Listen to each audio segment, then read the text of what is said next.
Hello everyone, Joseph here. I wanted to post another video here because there's something that I've been meaning to share with all of you for quite some time, and I felt like Dad gave me the go-ahead to share it with you. Now, it has to do with two things. It has to deal with things like sexual assault and rape and forgiveness, okay? These are sexual assault and rape is something I'm vehemently against, and I know it might seem a controversial subject to talk about. Don't really understand why it's controversial, but it is apparently. But I also wanted to give a voice for not only the women that have been sexually assaulted and raped, but also the men have been sexually assaulted and raped. And I know some of you might think, well, I can see women getting sexually assaulted, going through something like that, but men, really? Yeah. It happened to me. I'll tell you the story. I was at a particular Bible college. For those of you that know me from that time, will know which one I'm talking about. And I was on the basketball team, and we were having a very horribly losing season. And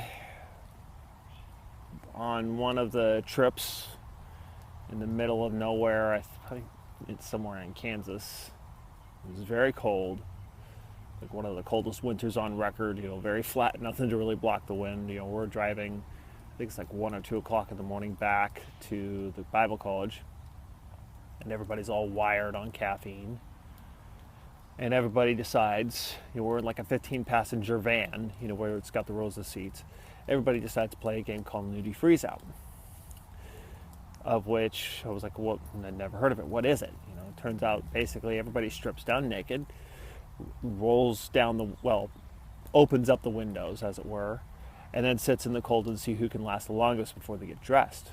And when I was told this initially, it was like, no thank you. You want to be stupid and cold?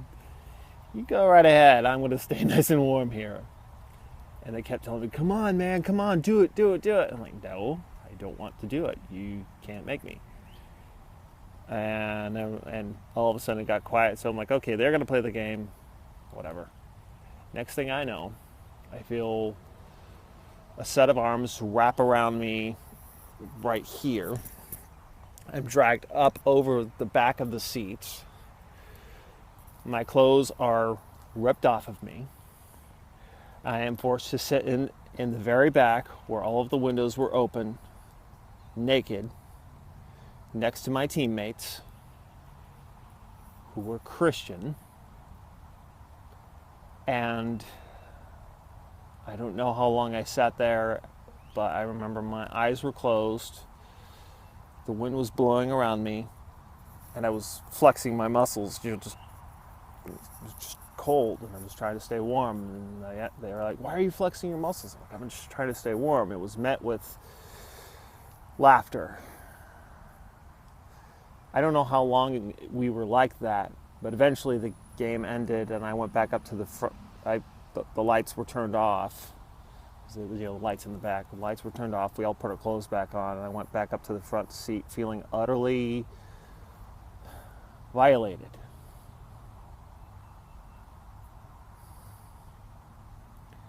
Now, I even remember looking at the coach who was driving, coach of our basketball team, looking at his eyes and mine locked in the rear view mirror, because I was basically in the very front, the row behind the driver's seat. I looked at him and his eyes locked with mine, and he rolled his eyes like, you should have just played along.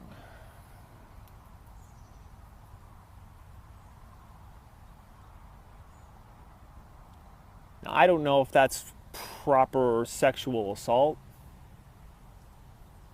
None of my cavities were violated, as it were. But that was pretty damn close.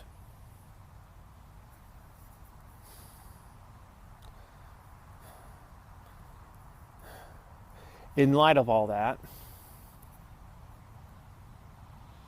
it was one of the few times in my life where I was so mad that I could have just wrapped my hands around the perpetrators and just squeezed until they stopped breathing.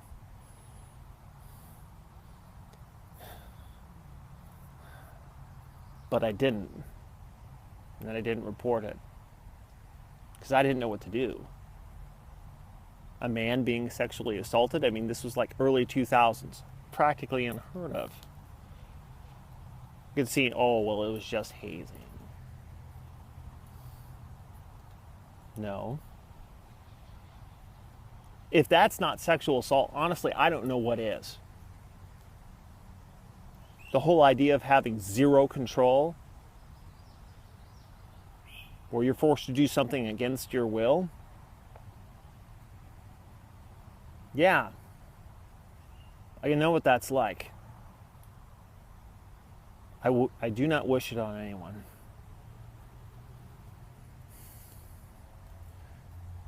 And if some of you went to that Bible college,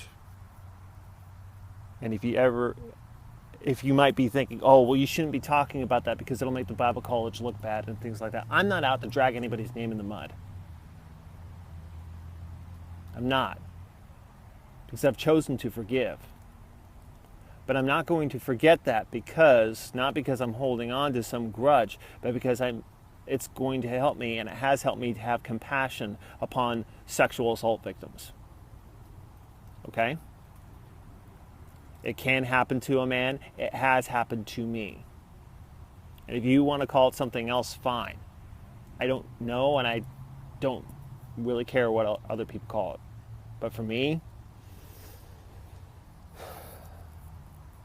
I would pretty much consider that sexual assault.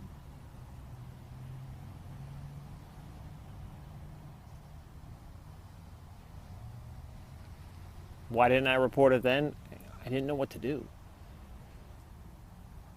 I doubted anyone would believe me, and I knew for an instant, I knew that if I tried to do anything about it, that everybody would say, oh, he's just making it up.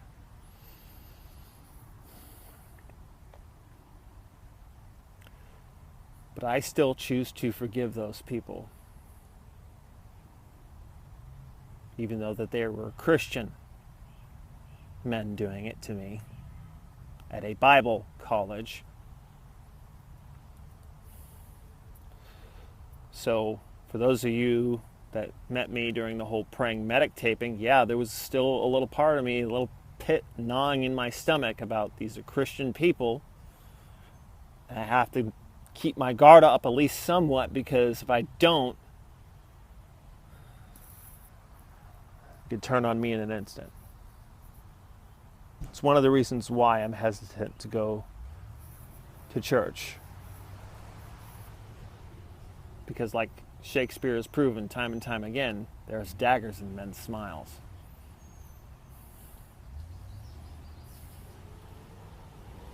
I choose to forgive even though my emotions may not line up with it. At times. And I've been silent long enough. And yeah, silence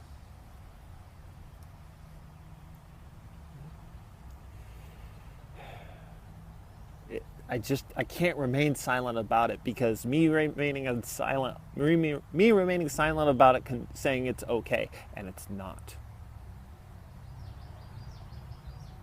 And if I've also tagged somebody else in this video. Her name is Kate.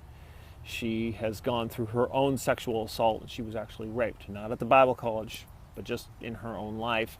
And she has chosen to respond rightly and not be silent about it. Not as a victim, but of making a righteous stand, and taking a righteous stand about it. So I know this video is long, but I am here to say that you can forgive anything. And I forgive that which was done to me.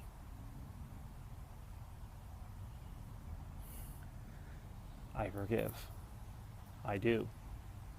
Because unforgiveness kills. Slowly. Anyway,